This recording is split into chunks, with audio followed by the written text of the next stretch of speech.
The bus ramp clanged shut just inches from Jason's wheels, the driver's harsh words slicing through the humid afternoon air.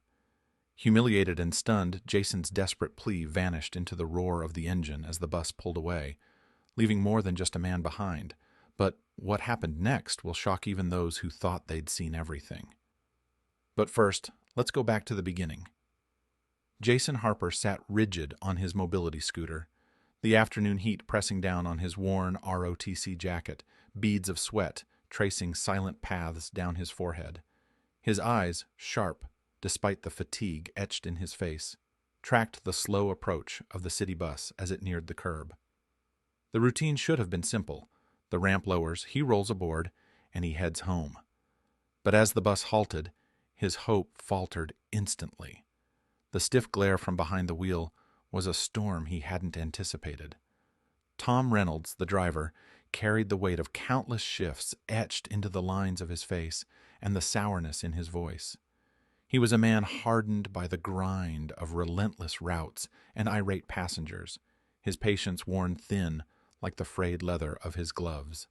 This ramp, this inconvenience, had become a symbol of delay, a thorn in his daily routine, and Jason was the living reminder of that.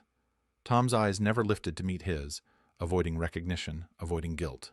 Instead, his hands slammed the ramp back into its locked position with a metallic clang that echoed louder than any words.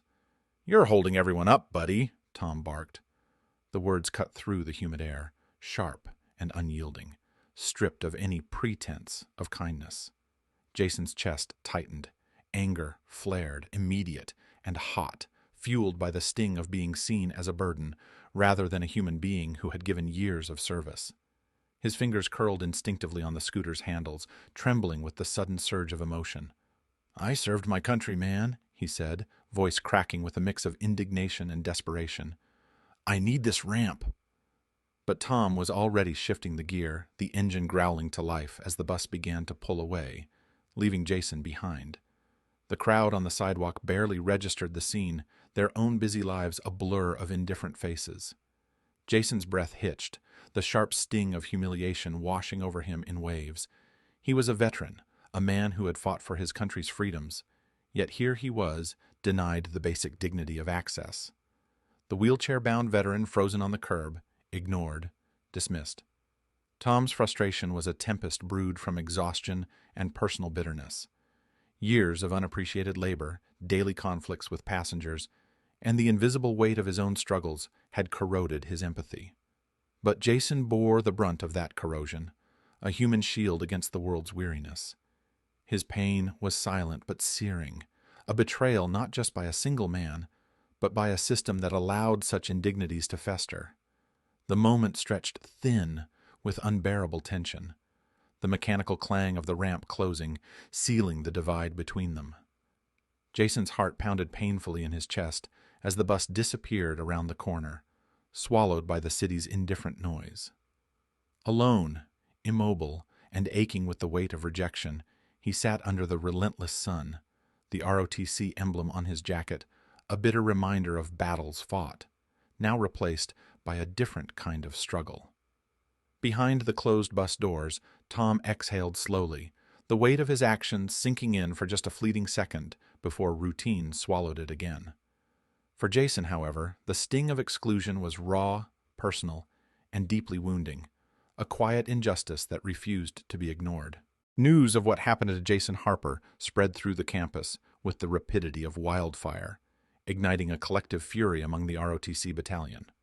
The story, told in tight circles and shared with increasing indignation, was no longer just about a single moment of cruelty.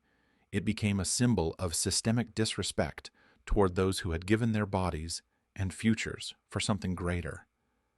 Sergeant Emma Collins, sharp-eyed and unwavering, felt the weight of this injustice not as a distant grievance, but as a personal affront. Her voice, when she addressed the battalion at their next meeting, carried the raw edge of protective fury. "We won't stand for this." Her words were a call to arms, not with weapons, but with resolve, with unity. The battalion, already bound by rigorous training and shared sacrifice, found new fuel in their outrage. They did not simply want an apology, they wanted acknowledgement, accountability, and a disruption of the complacency that allowed such disrespect to fester unchecked. The plan they devised was tactical, deliberate, a demonstration not just of solidarity, but of presence and power. The very next day, at the precise hour of Tom Reynolds's shift, the battalion gathered en masse at the bus stop. Their uniforms were crisp, their bearing impeccable, each man and woman a living testament to discipline and honor. There were no shouted slogans, no aggressive confrontations. Instead, there was an unyielding calm, an imposing dignity that filled every inch of the bus as they boarded. The seats, the aisles, every available space was taken. Tom's route was transformed into a moving fortress of military precision, and the weight of their silent message pressed down with unmistakable force. Tom, sitting behind the wheel, was confronted by the reality he had tried to ignore, the faces of those he had wronged, their eyes steady, their posture resolute. It was not merely a reprimand issued from the higher-ups. It was a direct, living response from a community unwilling to be dismissed. The soldiers did not need to say a word.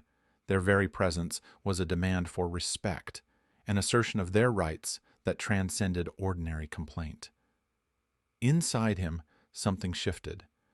The gruff exterior he wore like armor showed cracks, a flicker of regret, a moment of clarity piercing through the haze of fatigue and bitterness. He had never truly measured the human cost of his impatience, nor had he understood the depth of the wounds his actions inflicted. This was not just about a delayed schedule or a crowded bus route. It was about dignity, about recognizing the sacrifices of those who had fought in silence, bearing burdens unseen. The battalion's presence was a beacon of hope in the wake of pain. It signaled that Jason was not alone, that his comrades stood firm beside him, refusing to allow his dignity to be eroded by casual cruelty. Their united front radiated a quiet but powerful promise. Injustice would be met with resistance, and respect demanded recognition. In that moment, as the bus rumbled through the city streets filled with soldiers who had every reason to carry anger but chose discipline instead, the seeds of change were sown. It was a subtle revolution, one measured not in loud proclamations, but in steady, unyielding resolve. For Jason, the pain of exclusion was still present, but now it was tempered with the first glimmers of hope. The knowledge that even in the darkest moments, there was strength in solidarity, and in that strength, the possibility of justice. Tom Reynolds sat quietly in the small, fluorescent-lit office of the ROTC building, a space stripped of any pretense, where the weight of accountability settled heavily between him and Sergeant Emma Collins. His hands rested on the table, rough and weathered, a stark contrast to the polished discipline radiating from Collins's steady gaze. The apology spilled out without hesitation, raw and unvarnished, an admission of exhaustion, of the corrosive grip burnout had held on his judgment.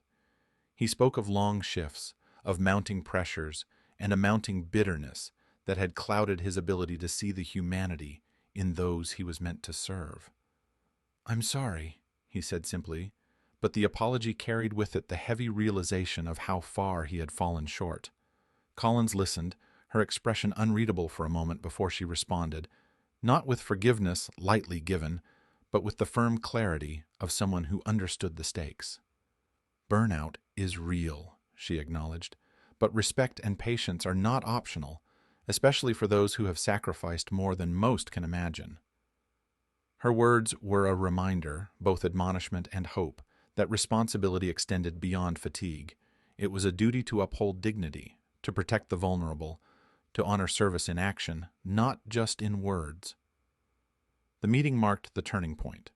The Transit Authority, stirred by the uproar and the moral clarity brought forward by the ROTC Battalion and Sergeant Collins, initiated a comprehensive training program.